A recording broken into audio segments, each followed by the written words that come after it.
নমস্কাৰ সকলোকে মোৰ অন্য এটি মিনি ভ্লগলৈ আশা কৰোঁ সকলো ভালে আছে। আজি আকৌ ভিডিঅ'টো মামাহঁতৰ ঘৰৰ পৰা আৰম্ভ কৰিলোঁ। আজি মঙলবাৰ, গতিকে মাহীৰ লগত মামাহঁতৰ ঘৰৰ ওচৰতে থকা হনুমান মন্দিৰলৈ আহিলোঁ।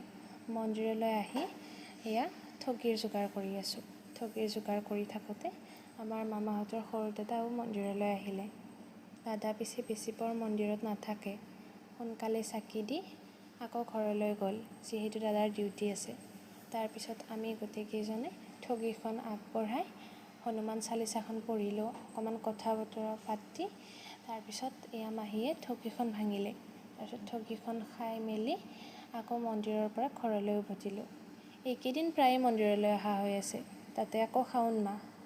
ৰাতিপুৱা মন্দিৰলৈ আহিলে দিনটোলৈ কিবা এটা মনটো ভাল লাগি থাকে। তাৰপিছত এয়া ঘৰলৈ গৈ থাকোঁতে ৰাস্তাত আকৌ মামাহঁতৰ দাদাক দেখিলোঁ। দাদাই পিছে আকৌ ডিউটিলৈ যাবলৈ ওলাইছে।